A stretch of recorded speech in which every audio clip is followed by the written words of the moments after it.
Hello, today for review I've got KZ ASF.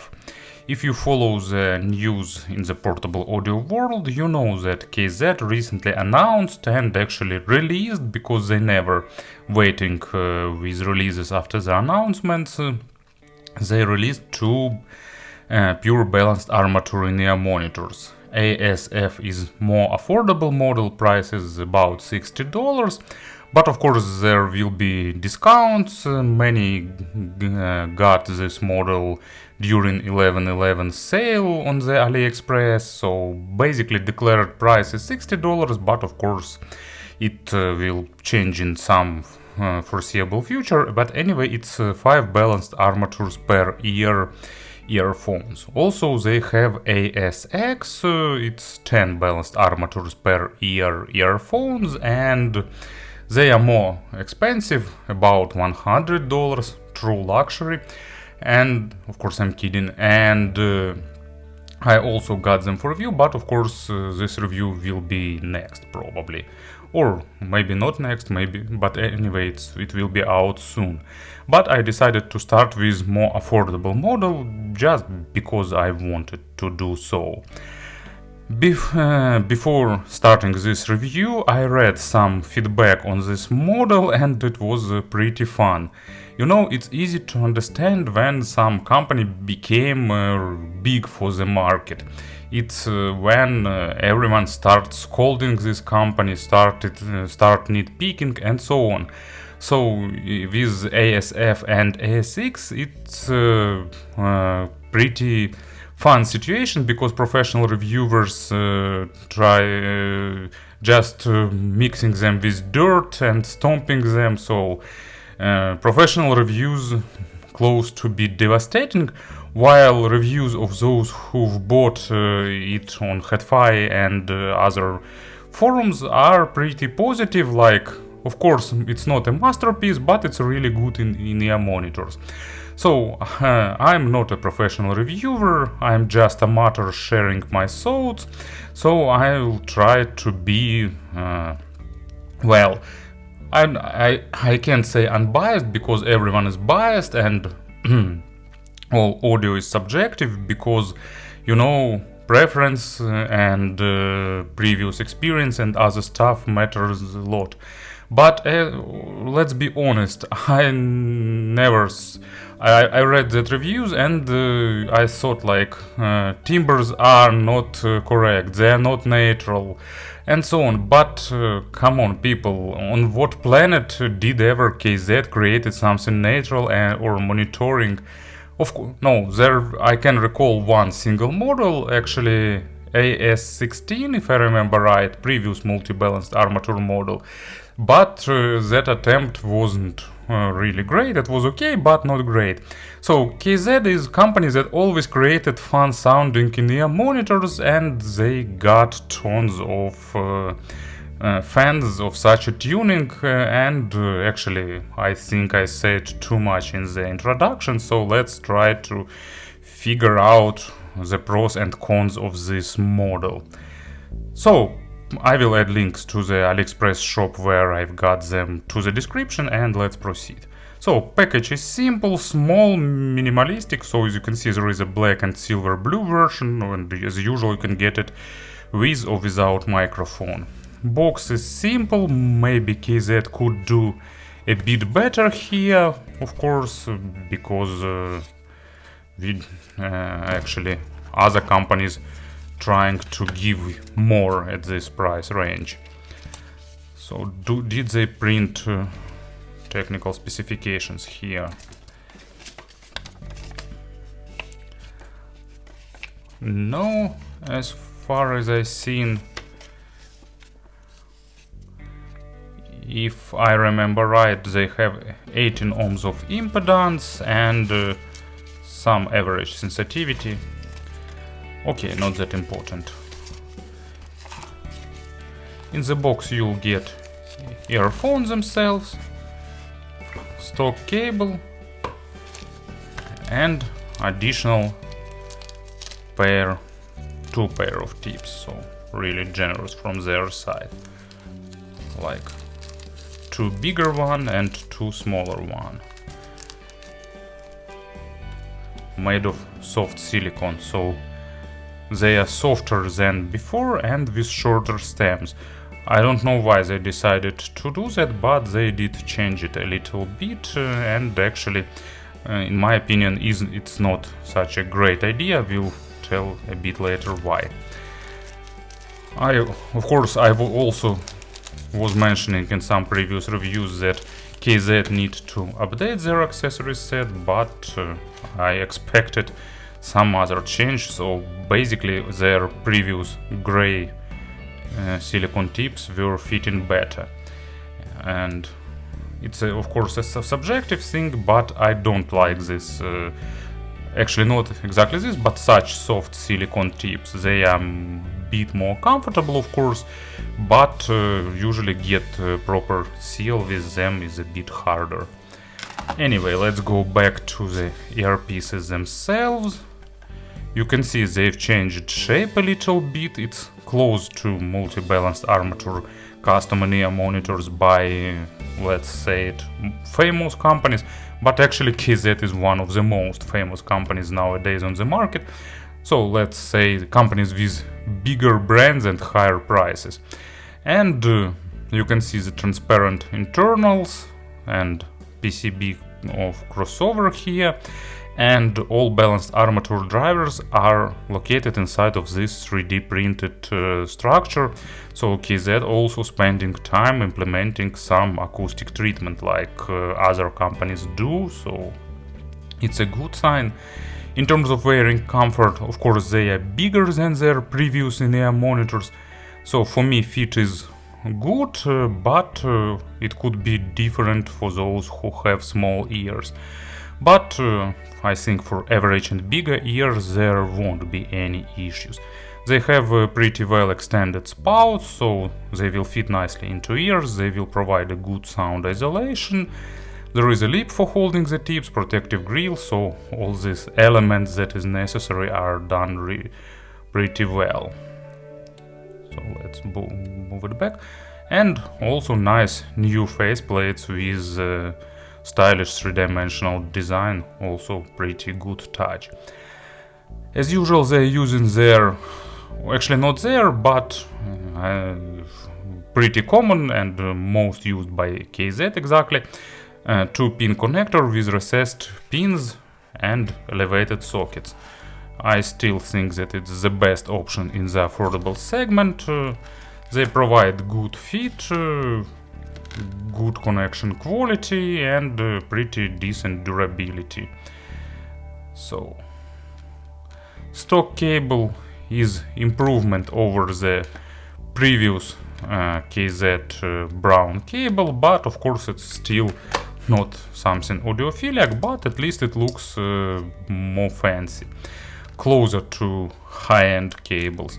So here are ear hooks, no memory wire, but holding the cable well and reducing the microphone noise, microphone effect actually, not microphone noise.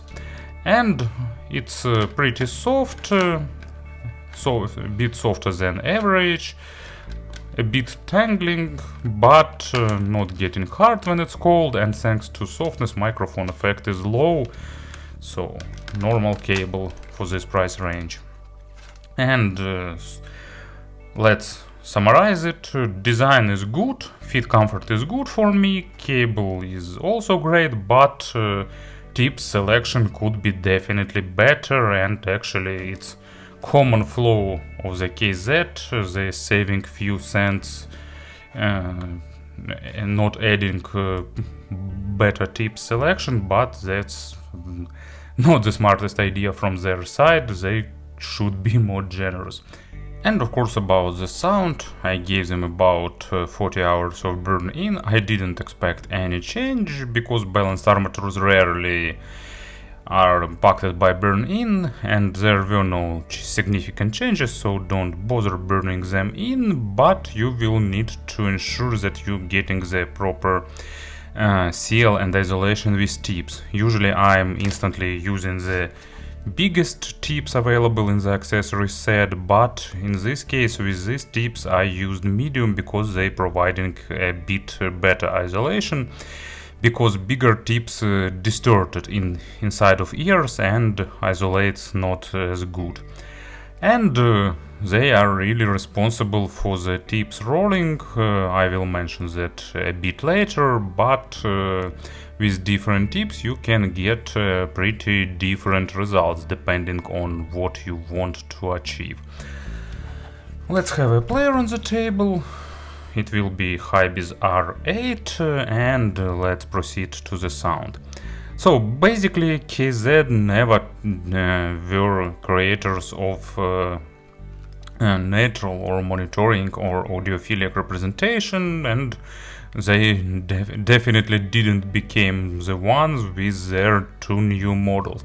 So it's a pretty big V-shaped signature with bold accent on the low frequencies and noticeable accent on treble to compensate that, but thanks to the balanced armature's nature, you know, it's fun but still detailed sound. If they did such tuning with less balanced armatures or with some dynamic driver or with hybrid setup like they did sometimes in the past, this would be definitely veiled sounding and probably bad model even for me.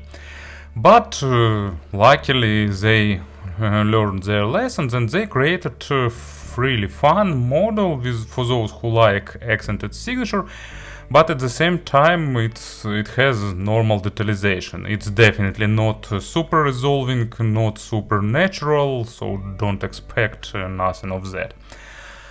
Let's proceed with step-by-step description, and actually bass is elevated and it's like plus 10 or even plus 12 decibels of accent, and it's pretty consistent. It starts on the upper bass and goes to the deeper bass, so depth is nice, and they provide big punch, big thump, and all that other stuff. Probably I can even call them bass head. Not the most bassy model I've tested, but accent is bigger than average, but actually not the biggest. And it's still balanced armature lows, so they are a bit drier sounding than dynamic drivers or hybrid models with similar accent. But because of this big accent, of course, they fitting best of all for some electronic music, pop music, and other similar genres. Actually, with acoustic instruments, they sounding okay because the resolution is still present. Not super, but present. But because of this big accent, they noticeably exaggerate the size of these instruments. Sometimes it's sounding really pleasant, like with music Antwoord or other music that is focused on the acoustic double bass. And you know, you will get this fun sense of presence of real acoustic double bass. But when there are more instruments, of course, such bigger size instruments sounding not natural, but still fun. So it's definitely could this such tuning deserves its right for leave. But of course, as an example, I will use some fun music, and it's audiophile's guilty pleasure. It's the Antwoord Ugly Boy, and actually the suiting really nice with such tuning, because big bass and on top of that nice accented vocal because of the elevated upper mids and lower treble. Mids are recessed, and that's expected, and when track is bass heavy, mids are a bit shadowed, and also lower mids are done in a bit warmer style because of that big accent on the lower part of sonic spectrum. But still resolution is okay. Well, normal, okay, just maybe average, but you know, it's not bad, it's not brilliant, not bad, so somewhere in between. And actually when track is not bass heavy, it's sounding pretty okay, it's enjoyable.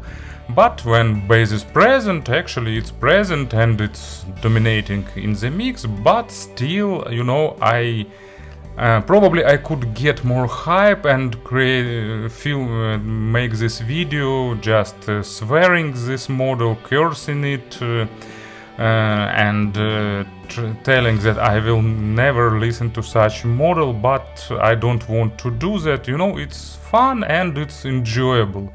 It's not my tuning, and actually it's not everyone's tuning, but you know, for the mass market it's a really great model, and actually I just enjoy them with some tracks also. So lower mids are done in a bit warmer style, while upper mids are a bit accented, and it gives a bit of additional sparkle to female vocals and give a bit of aggression to instruments when it's necessary. And imaginary stage is slightly above average because of bass presence. Usually for me, bass heavy models giving smaller stage. So it's definitely not the spacious monsters, but if you need a huge stage, just get something natural and that's it. Anyway, they have normal layering and instrument separation, so it's still still positioning everything in 3D. And of course they are not nitpicking in terms of quality of records, so they highlighting a bit emotions, they highlighting macro dynamics, so not the model for those who need micro contrast and maximum resolution, but for those who need more fun representation. And as an example of mids, I've got one of the greatest tracks in the history of rock. It's Comfortably Numb by Pink Floyd, and actually it's a good illustration of their fun sounding. So guitars are not 100% natural, they a bit shifted towards worms, but still they have a good timbre and sounding okay. You know, at least for my scale, if I go into nitpicking, of course, that's not the correct and natural representation, but still it's enjoyable. But vocal is emotional and nice. And of course, a bit bigger stage would be a plus, but still pretty enjoyable. And of course, signature guitar solo sounding pretty awesome. But it's sounding awesome even played through Cause the Plug. And treble is accented, lower part, and it has average or just slightly above average extension, so don't expect rich audiophiliac layering. I don't know why they used 5 balanced armatures, maybe lion's share of that armatures went for the low frequencies, but even more interesting what they did with 10 balanced armatures. Anyway, extension is just slightly above average, they didn't create super extended treble, and it won't, if they did, it won't be KZ, because they creating earphones for the mass market, and mass market earphones doesn't require extended treble, because often such earphones show the flows of record, and that's not good for target audience. And they are a bit accented, so maybe for treble sensitive people it could be too much, but for me this accent is okay. It compensates bass a little bit, but not at 100% still, because they require more work to compensate these lows. And it's just normal balanced armature treble with a bit faster attacks and decays, bit lightweight, but still sparkling and more or less natural.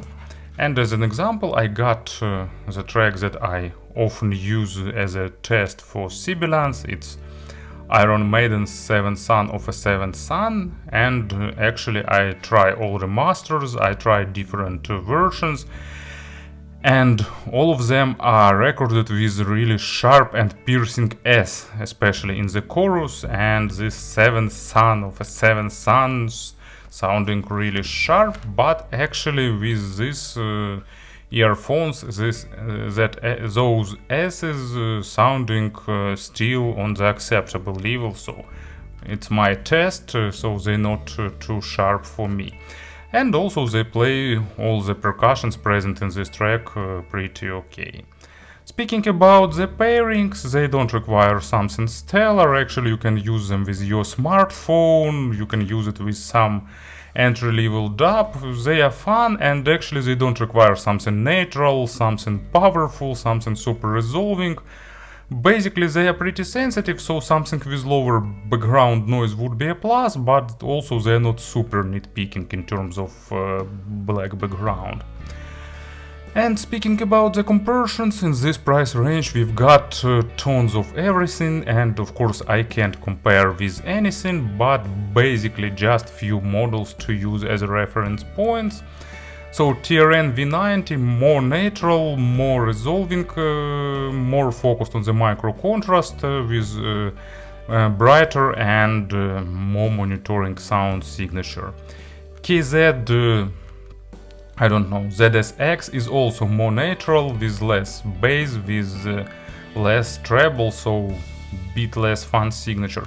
You know, to my ears they are, of all KZ lines, they are closer to ZS10 Pro, but doing that a bit faster on the low frequencies, but with slightly more accent, while mids and treble are more or less similar, but of course more bass gives you still a different tonality.